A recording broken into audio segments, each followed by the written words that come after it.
In this video, I want to talk about 20 small changes, small little things that you can do in your life to make 2020 your most productive year yet. These are really small things. They're all pretty actionable, and you can kind of pick a few of them and start working with them. If you do like videos that are all about like productivity, getting things done, self-love, self-care, then make sure to click the subscribe button. So one of the first changes that you can make to have a more productive year in 2020 is to actually assign a drawer in your house as your phone drawer. Or you can assign a cabinet drawer at work as your phone drawer. I won't talk about this too much, but if your phone is out of sight, it's out of mind, and you are going to be able to focus so much more easily, and you'll have a lot more productivity in you. Use the automations app so that whenever you go into an Instagram, a Facebook, a text is sent to a close friend or family member so they can hold you accountable. You'll be so much more conscious of when you open up your social media apps because you'll know that someone is going to be getting a text about it. Create an everyday list. So that's a list of 1 or 2 things that you do on a daily basis to keep yourself productive.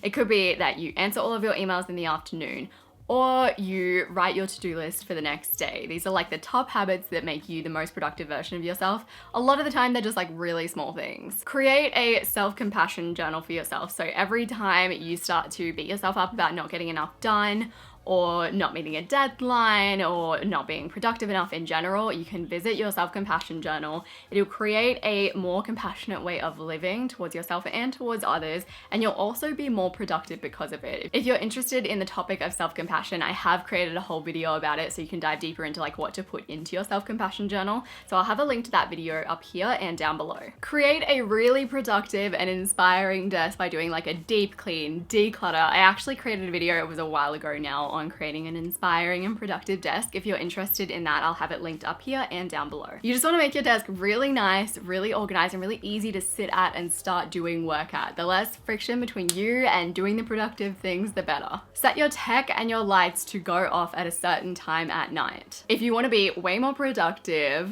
live longer, be healthier, make far better decisions, then you need to work on getting 7 to 9 hours of sleep. That way you can go to sleep earlier and get a little bit more sleep in your day. I feel like all of these tips leads to a video, but I do have a whole video that is in depth on sleep. Like I go crazy in depth. I'm gonna have that linked up here and down below. Have 3 or 4 healthy snacks listed in your notes app so that whenever you're feeling hungry, you can go back to your notes app, make your healthy snacks.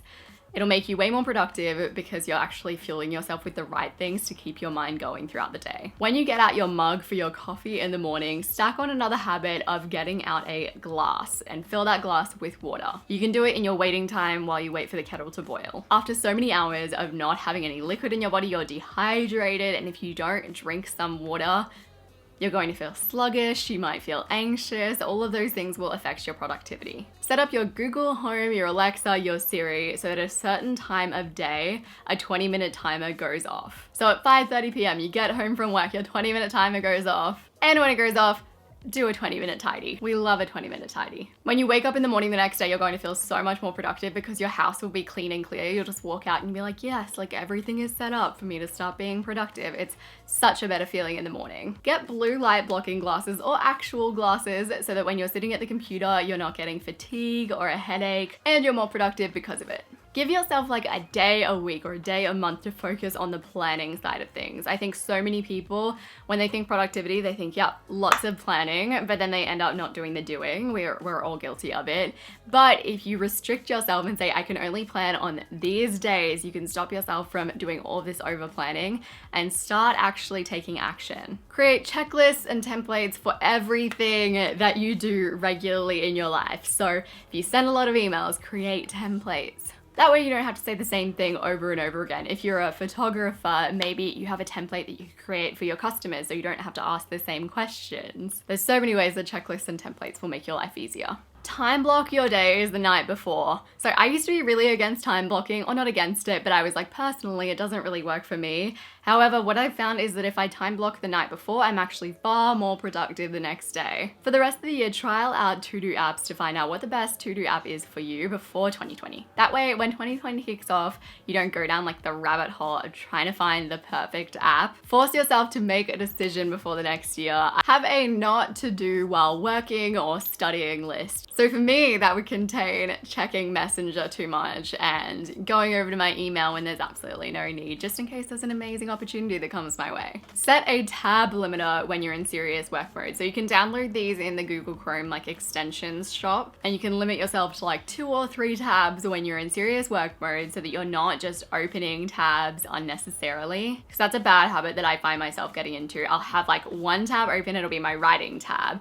and I'll just like keep on opening other tabs, be like, I'm really interested in blah blah. And then I'll have like a thought, open a new tab, do a Google. But if you limit yourself, you kind of just remind yourself, no, like this is the one thing that I'm working on. If your work does involve writing, get one of those writing apps that goes full screen so there's no distractions and you actually have nowhere else to click. I used to use Ulysses. Have a bit of a checklist for monthly planning and quarterly planning, and a weekly planner like the one that I created in the Life Map. If you're interested in getting a copy of the Life Map, I'm going to have a link down below where you can find it. Make your week simpler by following the Intentional Life Challenge Simplify Your Week's video and worksheet.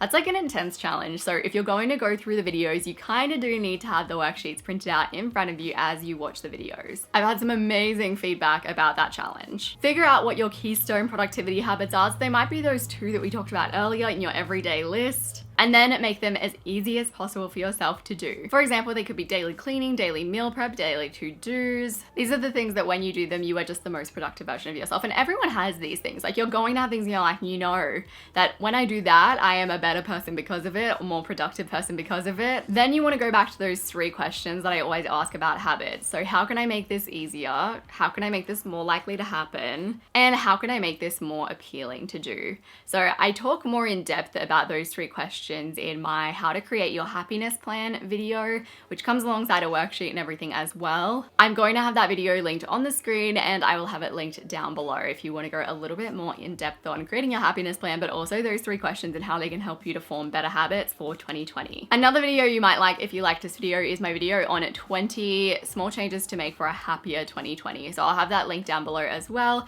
Do subscribe to my channel if you're interested in self-growth type of videos. I make them a lot. I appreciate you so much, and I will see you soon.